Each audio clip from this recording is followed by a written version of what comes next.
Ration কার্ডের সঙ্গে আধার card যোগ করেছেন কি, অর্থাৎ ইকেওয়াইসি কি এখনো করেননি, জেনে নিন শেষ সময়সীমা। আপনার রেশন কার্ডে ইকেওয়াইসি মেয়াদ বাড়লো, ডিপার্টমেন্টের পক্ষ থেকে কিন্তু এই মেয়াদ বাড়ানো হলো।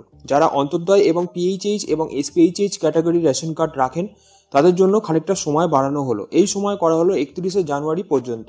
গোটা দেশে প্রচুর মানুষের রেশন কার্ড রয়েছে, তাদের সকলে আপডেট করার জন্য বেশ কিছু সময় লাগবে, তাই আগে থেকেই চিন্তাভাবনা করে এই সিদ্ধান্ত নিল রেশন দপ্তর।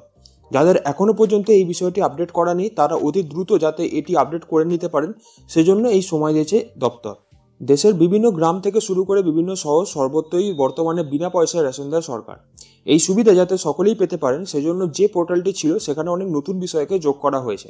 সেই জন্যই নতুন করে এই আপডেটকে করতে বলা হয়েছে সাধারণ মানুষকে। যদি কেউ নির্দিষ্ট সময়ের মধ্যে এই কাজটি না করে থাকেন তাহলে তাদের রেশন কার্ড বাতিল হয়ে যাবে, এরপর তাদের আবার নতুন করে রেশন কার্ড করতে হবে।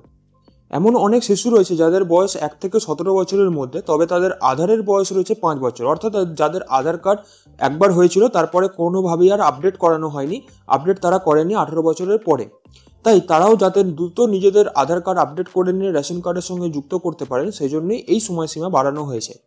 এ বিষয়ে একটি হেল্পলাইন নাম্বারও চালু করা হয়েছে, সেখানে ফোন করেও সমস্ত তথ্য আপনি জানতে পারেন। তবে চলতি মাসের মধ্যে যদি নতুন করে রেশন কার্ডের আপডেট না করা হয় তাহলে বন্ধ হয়ে যাবে রেশন পরিষেবা। তখন বাতিল হয়ে যাওয়া কার্ড নিয়ে ফের একবার নতুন করে আবেদন করতে হয় বলে জানানো হয়েছে। তাই ফেলে না রেখে দ্রুত এটি আপডেট করে নিন। যদি আপনি জানতে চান যে কিভাবে এই নতুন রেশন কার্ডের সঙ্গে আধার কার্ডের আপডেটটি করতে হবে অর্থাৎ ইকেওয়াইসি করতে হবে, তাহলে আমাকে এই ভিডিওর কমেন্ট বক্সে কমেন্ট করুন, তাহলে আমি সেরকম অনুযায়ী একটি ভিডিও বানিয়ে দেবো যাতে রেশন কার্ডের সাথে আধার কার্ডের যে ইকেওয়াইসি প্রসেসটা দেখানো থাকবে।